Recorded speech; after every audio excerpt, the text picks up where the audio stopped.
Hey guys, it is NCS Fan 001 here for another one of those Tuesday trophy talks or weekly trophy updates, whatever you wish to call it. Anyway, today's date is Tuesday, the 17th of June of 2025. So this will have covered the week of June the 10th through the 16th of 2025. Anyways, this was an interesting week in terms of the progress made. I didn't get to make as much progress as maybe I would have liked to have made, but I am happy with things that happened this week, and it was also a nice time being able to spend with my parents and all for Father's Day and everything. So, in terms of progress made this week, the first game was Tom Clancy's The Division 2. It is now officially back to 100% upon the completion of the Battle for Brooklyn DLC. Now, the good thing is this DLC is pretty easy. In fact, it's probably, I'd say it's probably easier than the previous one that was in New York. And in certain ways, in terms of like actual skill requirements, it was probably easier than the second raid. But just the main thing with this DLC is that it just kind of came out of nowhere after 5 years, and in all honesty, I mean, it is what it is. It's not bad, but it's not anything groundbreaking. And for $15, it's a little bit light on the content. Basically, it just opens up 2 extra little boroughs, and well, not even boroughs, just small areas in New York that you can explore. But there's not a lot going on in them. There's only 2 control points in each of them, 1 safe house in each of them, plus the main base at the bridge. And then just like a handful of side activities. There's maybe about 10 story missions total and a couple of side missions, and that's really all there is to it. So there's not really a lot in the way of like replayability or anything, in my opinion. But anyways, the trophies in this DLC are at least pretty easy to get. You shouldn't have too much trouble with them. So unlocking and using the smart cover skill, you'll unlock this maybe like halfway through the DLC, and you'll get it automatically just by playing the DLC. Then you just have to unlock it and actually use it once. It basically reinforces your cover and makes you more efficient in cover. The 4 control points trophy actually popped early for me. It was either, because I'm pretty sure I had only found 3 of the 4 control points, but it's possible that maybe the bridge somehow also counted, but I'm not entirely sure. Or maybe it was just that it hinted at some point that I was near one of the command posts or control points, and for some reason it counted then, so I don't know what exactly it was, but either way, discovering the 4 that are actually on the map is very easy, so don't worry about that. Then we have the Brooklyn Bounty Hunter trophy. So this one is actually a little bit misleading because it doesn't mean just clear any one bounty that pops up from each of the 2 safe houses the way you would think it does. Instead, to get this trophy, you have to complete the project for each of the 2 districts and then go after the major bounty that pops up from that, where you have like 15 minutes to take them out. Now, you can do everything in this DLC on the story difficulty, which I would recommend if you really just want to blast through it as quickly as possible, though I played through it all on normal, which is only 1 step up, and there's like 3 more difficulties above that, so not really anything impressive, but it was a little more fun that way. But you actually have to do it that way, which is, again, not made super clear with this, so you do have to finish both of the new projects, which they're very easy to do. All you have to do is just capture the control points, give them supplies, and then you have to go and clear like 4 activities within the region, so like random activities that pop up, which is like when you assist a supply convoy or take out a group of people that are holding someone hostage, stuff like that.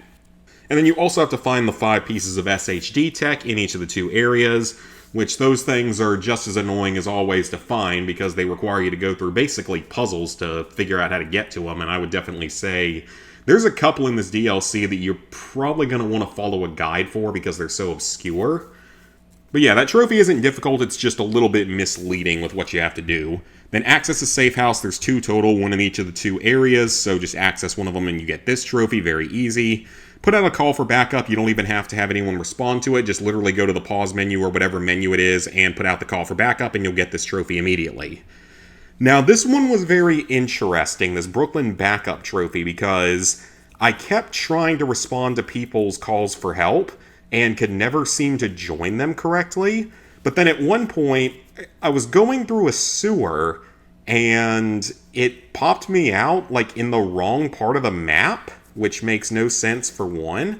And then it popped me out next to someone who wasn't in my group or anything like that, and I don't remember, like, doing a call, like, answering call for help right before it. I don't think I did, unless I somehow did and didn't notice it, but I'm pretty sure I didn't.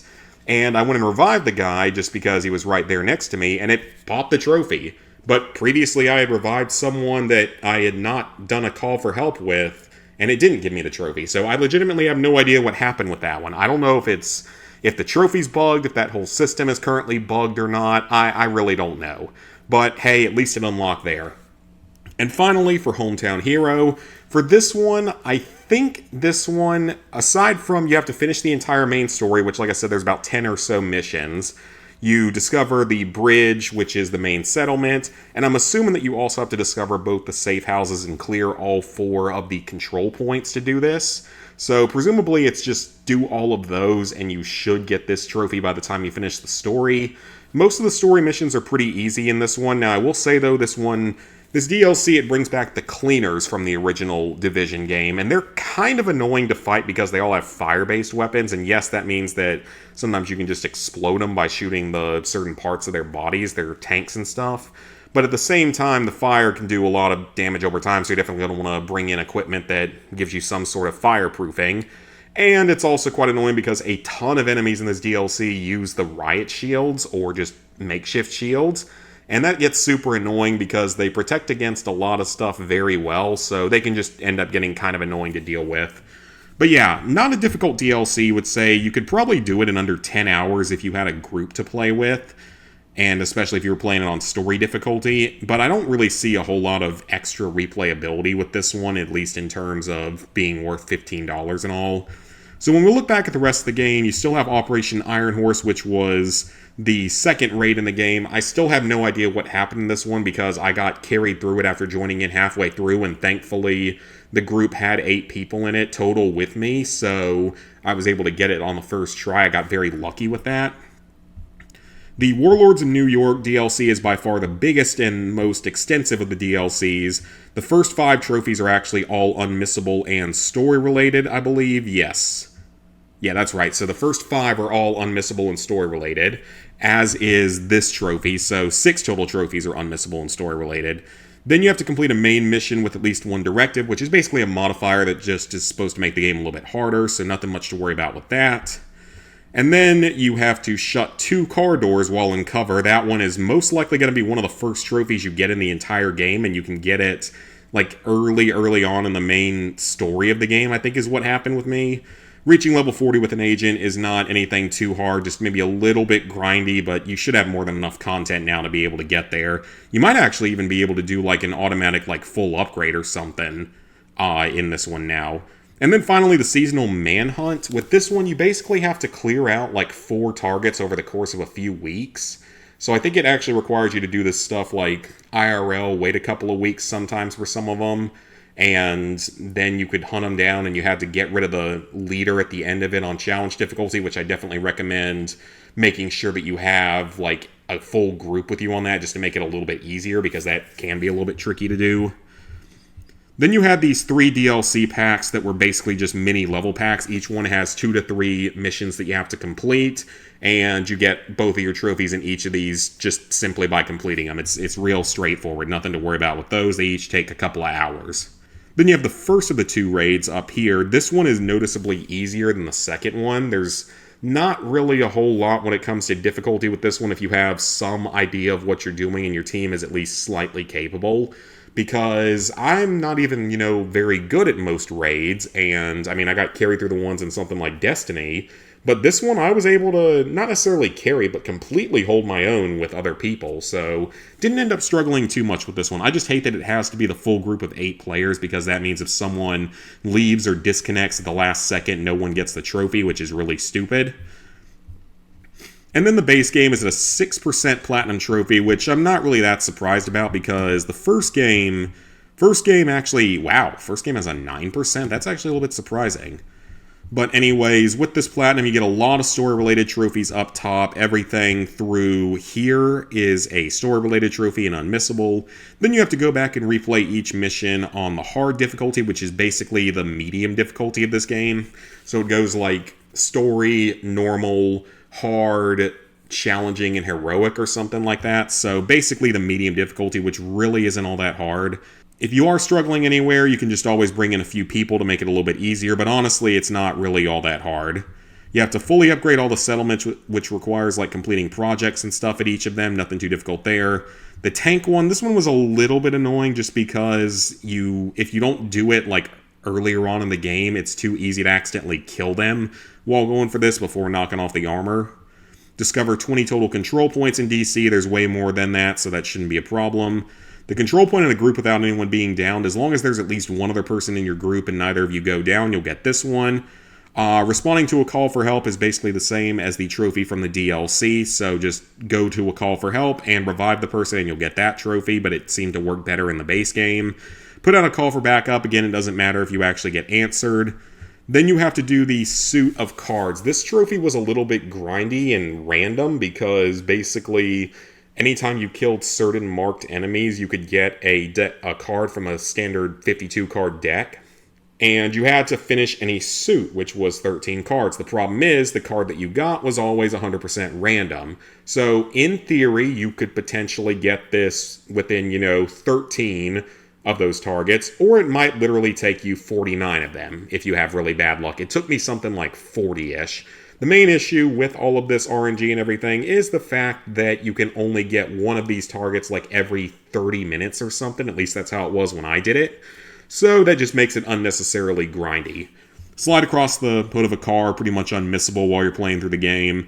Shock an enemy with a defibrillator by shooting it, that's very easy, that one should come naturally. The commendations should come naturally as well because there's way more than 10 in the game and you can just get them through natural progression. Helping out with resource gathering is very straightforward, just give some allies some resources during their random event when they're going around collecting stuff. Access a safe house in a dark zone, just enter the dark zone and then get to the safe house, pretty straightforward. Extract an item from each dark zone. There's 3 different dark zones, so 3 different places where you have to extract an item, which isn't really all that hard. Just remember that the dark zones are where you have all the sweaty, try-hard players and their big groups that have been playing since day one, and they sometimes love to terrorize new players. Eliminating a rogue agent in each dark zone is a little bit tougher just because you're going to be fighting against some usually pretty strong players. Now, you can boost this one, but it is a little bit difficult because you have to get into the same match, then you have to sort of disconnect from each other while being in squads, but stay in the same lobby. So it's a little bit tricky to do, so it just might take a little while to figure that one out. Winning a match of skirmish or domination, those are the actual straight-up PvP modes. And just win a match of either just one time. You can get this one just by playing on random teams. You'll eventually win. Same with this clan trophy. This one, you just have to create a clan, and then the other team has to have a clan on it. And that's all you have to do. Pretty straightforward. A bounty from each safe house. I think this is the same thing as the one from the DLC, where you just have to complete the project for the safe house, and then go and hunt down the main target. Then use the signature weapons. You get these later on in the game. They're all fairly straightforward to get a kill with. And then one of them has an additional trophy here. Just get 10 hits in the leg with a crossbow. Very straightforward as long as you get the ammo for it, which it can sometimes take a while to get. Reach level 30. Super easy. It'll come naturally, especially while going for the DLCs and stuff, and probably while going for the main game. Create or join a clan. Doesn't have to have anyone in it. Very straightforward. Just basically create it and you're good. Then take a group photo of 4 agents. This one is a little bit annoying because you do need 4 total people. You can sometimes get this by just randomly joining groups and getting a picture with everyone together. I think that's what I did. But you may end up having to boost this one if people aren't being, friendly or cooperative about it. Collect 20 blueprints. That's an unmissable thing that you'll get throughout the game. Craft an exotic weapon or item does require a lot of resources and blueprints, but you should have everything you need for at least one of these by the time you get near the end of the platinum. The specializations are, I think those are just like an extra ability or something, but I can't remember exactly what it is off the top of my head. It's been 2 years now since I started this game. Fully upgrade a specialization. Basically the same thing with this, just takes a while. Again, I don't entirely remember how that works. Then complete a project for each of the 2 settlements. You'll get that one pretty naturally because there's plenty of projects that constantly pop up for them. Equip and use each skill. There's about 8 or 10 base game skills and then a few from the DLC as well, so pretty straightforward there. High-end gear, I think, is the purple tier of gear. I don't think it's the gold tier, but even so, you should get gold tier in every class after a while. anyway, so that shouldn't be much of a problem. It's just kind of a late game trophy you see in like a Borderlands game. And then we have arguably the most obnoxious trophy in the base game, at least in terms of the multiplayer stuff. This one, you can kind of boost it, but it's super, super finicky. So basically, you have to go into a dark zone, wait for someone to start extracting, and steal their extraction. And it's really, really obnoxious. It's very, very random if you can actually get into the right, situation for it. If you're solo against like a group, you're always going to lose.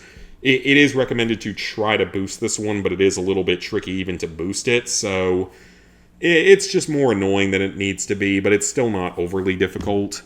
So yeah, with that, only currently 347 people have 100% completed the game, and I am one of them. I wonder if I was one of the...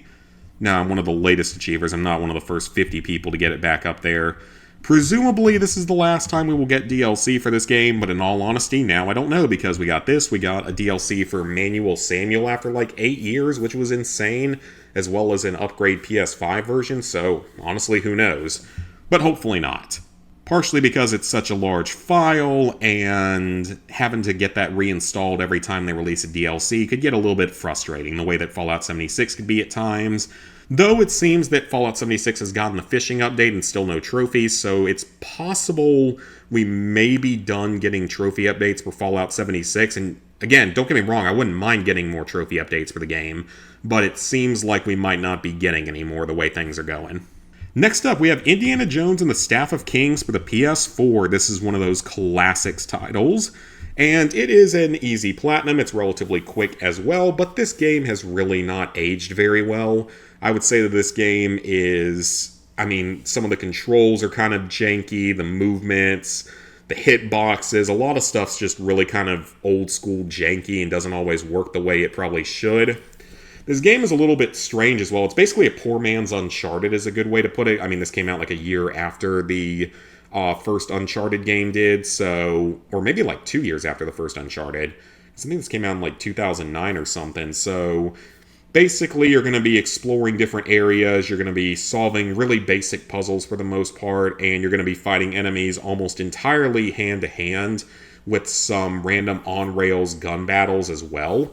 So with this, you have 6 trophies up at the top of the list for... oh, no, never mind, that's not it. So for this platinum, it is at least pretty easy, and you have the rewind feature available to you. So most of the trophies are one of 3 requirements. You get 1 for completing each of the game's 6 levels, because there's only 6 levels, though some of them are actually quite long. Then you get a trophy for each level where you find all of the collectibles in them, of which there's anywhere from like 2 in the final level to maybe 12 in the longest levels. So just collect all of them. There's only 38 total in the game, so it's not too bad. A few of them are fairly well hidden, though, so you do probably want to have a guide up just so you make sure you don't miss them. And then finally, each of the 6 levels has a miscellaneous trophy for you to knock out. So for Sedan, this is basically the tutorial level. Nothing too difficult about the combat or anything, or the collectibles here. It's one of the shorter levels. And then you get into a plane section, and crashing into the planes does not actually count for this trophy. You have to shoot them down. So shoot down 8 of them. I think there's 9 total, so you are allowed to miss one toward the end. San Francisco has a lot more collectibles, and it's a longer level, and you get a trophy for throwing 25 combat items. I think this has to be done in a single level, but it may not be. It may be across the whole game, but this is a great place to do it because you're going to have a ton of encounters where you can easily pick up tons of items to throw. The combat is a little bit strange in this game because technically it's supposed to be more of just like standard fighting, but you do have a few extra moves, like you can grapple. You can do sort of a takedown type move. You can whip people or grab them with the whip and then do like a takedown to do a lot of damage. You can pick up a weapon and then hit someone with it, or just immediately pick up and throw a weapon, stuff like that. Then Panama is one of the longest levels in the game. This one has a ton of artifacts in it. I think this is the level that had kind of a stupid boss fight midway through it that was kind of annoying just because the game doesn't always work correctly when you're trying to fight the guy. And then releasing the beast just requires you to hit a specific button in a specific part of the level. Istanbul is also a fairly long level where you're basically going to be spending the whole time just solving puzzles and moving around and platforming and stuff in order to put some statues in the right place. And defeating an enemy with a sword can only be done at the very end of the level when you have all the statues in place. There's a button you can step on to make them use their swords, and you have to defeat an enemy with it. Then Nepal is a bit of a shorter level compared to some of these previous ones. This one's unique in that at the beginning of the level, you have basically your health is going to be draining constantly from being out in the freezing cold. And you have to warm up at campfires or else you will die. There's 3 campfires, so this one's mostly unmissable. And then finally you have Odin, which is the final level of the game. It's the one on the Zeppelin and everything. A big chunk of the level is just an on-rail shooter segment. And then at the very end of the level, you're going to be in a motorcycle chase. This is the only part that counts for this final trophy. I would recommend making a backup save before going into it, but you can still rewind during it. Basically, you just have to avoid hitting any rocks or anything, avoid the bombs launched by the Zeppelin, and there's a couple of motorcycles you're also going to have to take out. It's not really all that hard. I got through it without too much trouble, but just keep in mind that it's there and it's at the very end of this level, which has a lot of combat in it, so keep that in mind. And then we have 2 final miscellaneous trophies. The View All Fortunes and Concept Art is the last thing that I got, so just basically click on all of them once you've 100%ed the game, and you will get this trophy. It was actually my last trophy.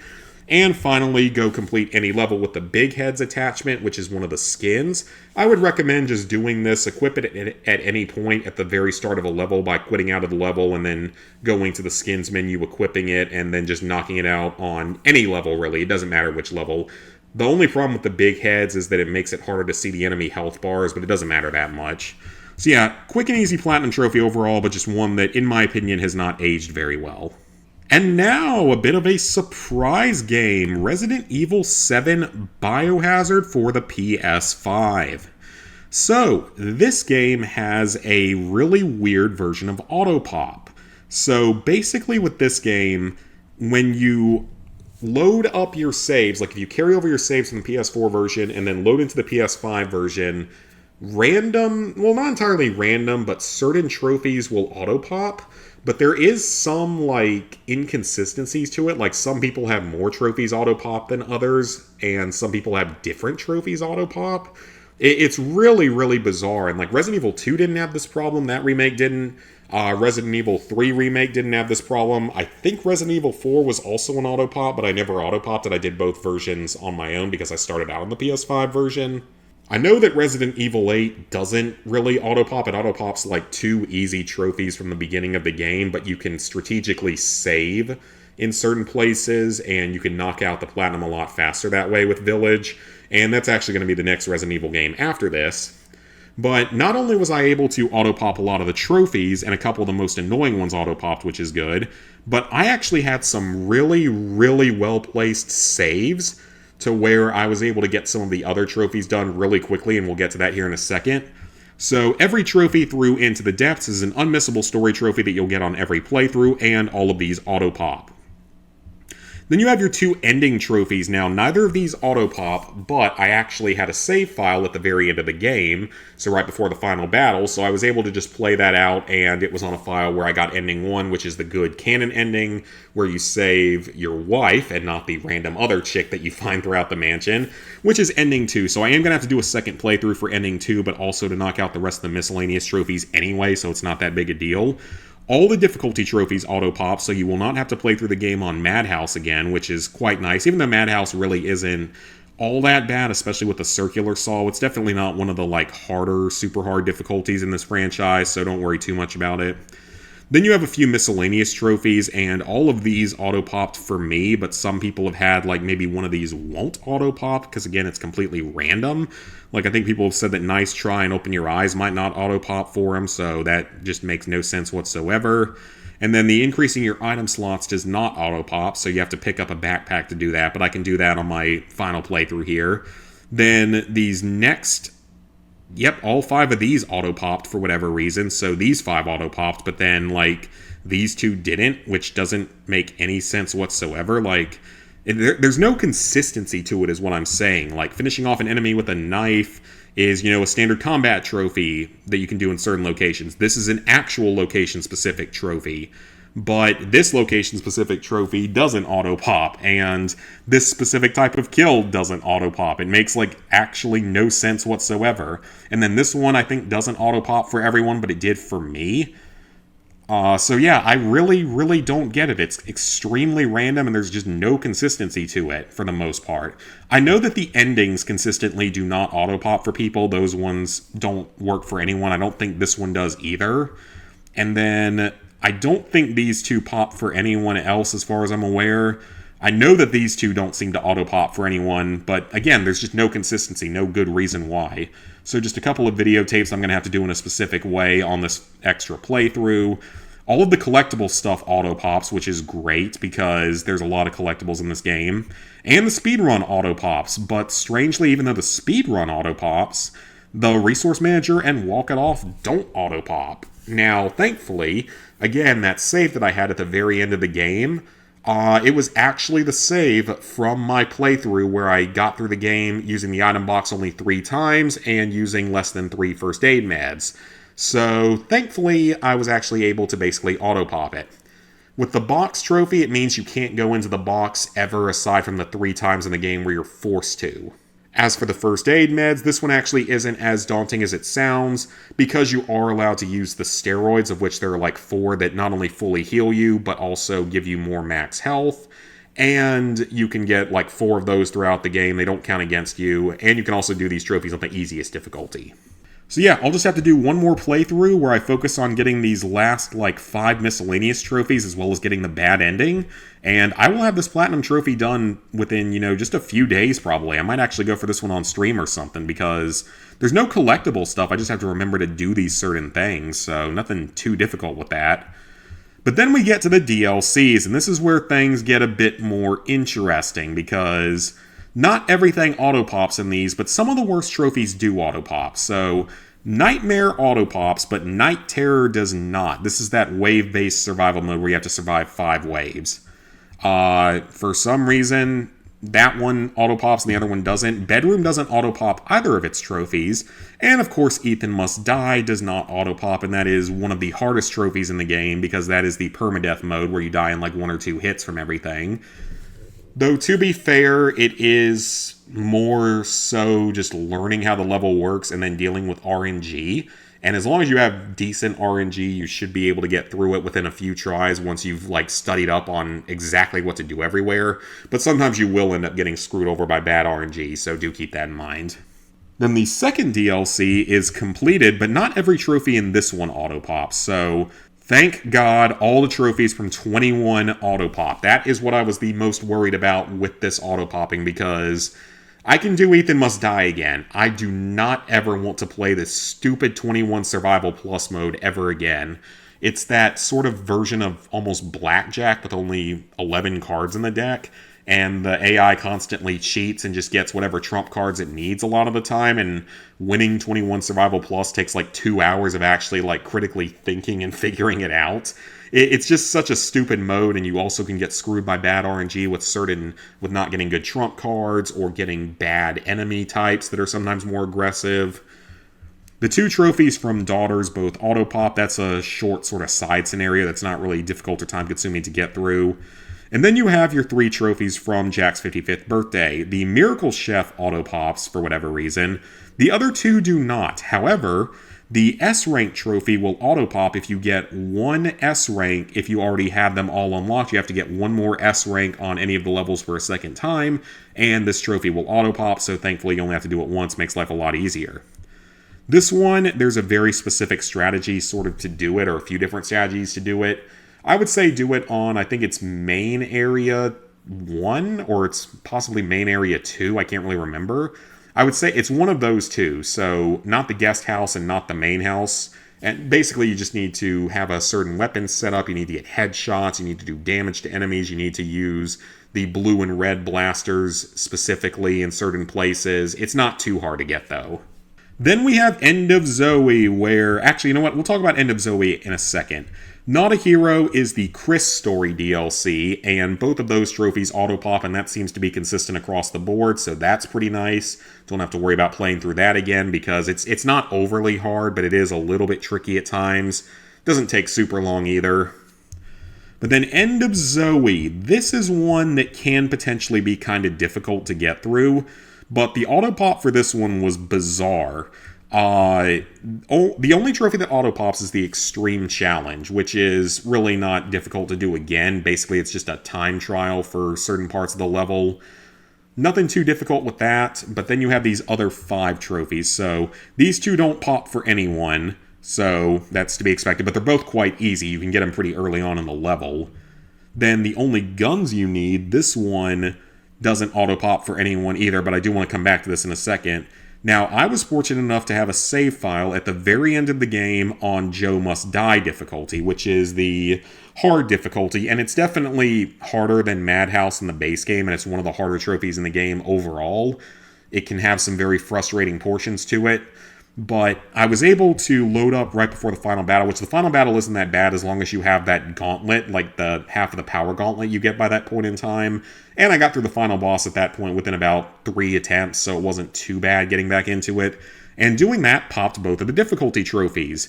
However, I then loaded up a different file, which looked like it was the one from using no weapons. It's possible I was wrong, but I'm pretty sure it's the one where I had used no weapons, and beat the final boss again on that, and it was on the normal difficulty, but it didn't pop this trophy, so I don't know what that was about.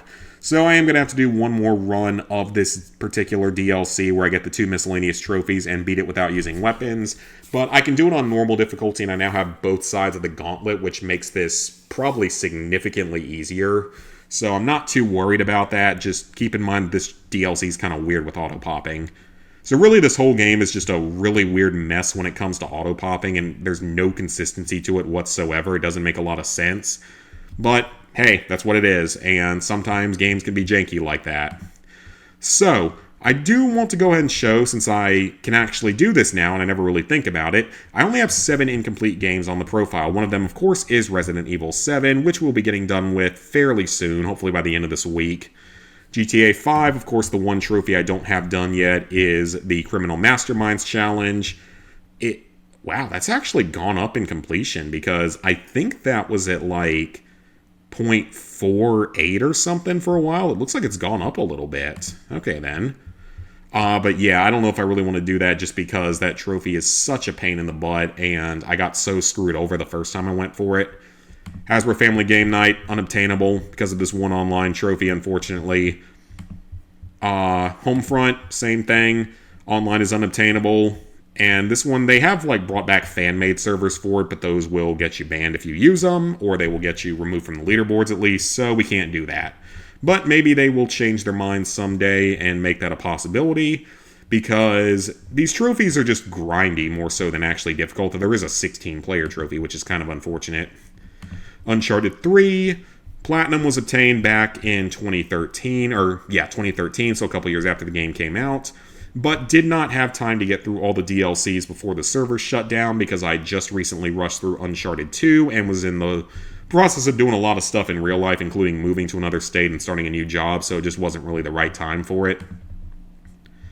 And then The Outer Worlds, this is one I absolutely need to go back to, especially with The Outer Worlds 2 being announced for release later this year. It's not that hard of a platinum trophy, it just has a lot of missables. I just need to be, careful while playing and really just sit down and play it for like a few weeks straight and probably just get through everything. It shouldn't be that hard.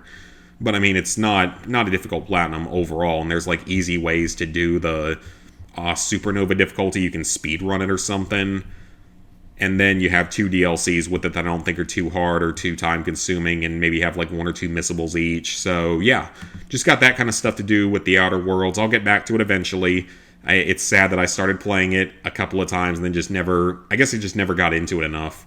And then finally there's Shadow of the Colossus down here at the bottom that I played back in 2014. I beat the entire game on normal difficulty within just a few days. And then I also managed to get a few of the miscellaneous trophies, so the Hawk and the Light and the Fish, the Stunts, and all the save points. But all the other stuff, I didn't go for any of the collectibles or anything. The Shining Lizards is just basically collectibles. Same with the fruits, except you can't do the fruits until much later because you need to have maximum stamina to be able to do them. And basically to max out the health and stamina bar, you have to keep replaying the game like 6 times through. But there's also far more difficult trophies in the game, because that's not really that big a deal. Even beating the game on hard isn't going to be all that insane. You can't reach the top of the shrine until you have that max stamina either, by the way. So just beating the game and beating it on hard and getting most of the miscellaneous trophies isn't really that bad, and then a lot of the stuff is just collectible and grindy. Just the main problem is time attack right here. These are by far the 2 hardest trophies in the game. Not looking forward to that, so gonna be having to go back to that at some point, because this is the old PS3 version of the game that does not play particularly well. 8 out of 10 difficulty, 6 playthroughs, 50 hours. So this will actually be one of the toughest platinums I've gone for. But we will go back and do it at some point just to get that off the list. I've talked about maybe doing this for 900, in which case I might want to get started on it fairly soon, because we're closing in on, we're at like 882 right now, so gonna have a few more very soon, so might get started on this one at some point in the near future. Unfortunately, I don't think I'm gonna be able to live stream it, because the old capture card just doesn't stream correctly anymore. I can record from it, but I can't stream from it for some reason. It's old and doesn't really work anymore, and then it's hard to get a PS3 capture card that actually works anyway. So with that, level 900, 26%. We've reached level 900 out of 999 or 1,000, whatever it is currently. 30,552 total trophies, 882 platinums, 5,907 golds, 8,214 silvers, 15,549 bronzes. So, plans for the upcoming week. The main plan is to work on Resident Evil 7 Biohazard on the PS5 and definitely get that platinum and hopefully the 100% done. And alongside that, probably want to do the other version of Indiana Jones and just knock that out. And then maybe in the near future get started on working on Shadow of the Colossus. I'll probably stream at least some of Resident Evil 7 if I play that this week. The schedule should be more back to normal this week and for the next few weeks moving forward, at least until 4th of July. Because I am going to go home for 4th of July, and then another couple weeks after that I might have to go on another business trip right before the weekend, so it might mess up another week right here and there, so we'll see about that. But otherwise, it's really just, work on Resident Evil 7, the other version of Indiana Jones, and whatever else I feel like. I am working on some more video editing. Of course, that Black Ops 3 banning video came out, and the Astrobot video has been out for a couple of weeks. It did pretty well. Well, Astro's Playroom video. So that's good. And then alongside that, I'm currently actually working on the College Football 25 video, because it's fairly quick to get through as a video, and it was fun to play until I got to the multiplayer, and it shouldn't take too long to put the video together. Plus, with College Football 26 coming out either this month or next month, I figure it's a good time to go ahead and get it updated and uploaded right before that comes out. So that's the next one I'm working on, and then we'll get back to like Astrobot and the Clock Tower speedrun, and then Dead Rising 2, I think, are the next 3, alongside the Black Ops 6 challenge for banning, so stuff like that. So thank you guys for watching. If you enjoyed, go ahead and leave a like, subscribe, ring the bell if you haven't done so already. Let me know down in the comments what kind of progress y'all made this past week. And yeah, I will see you guys back here in the next few days for some more streaming, hopefully a little more consistently this week.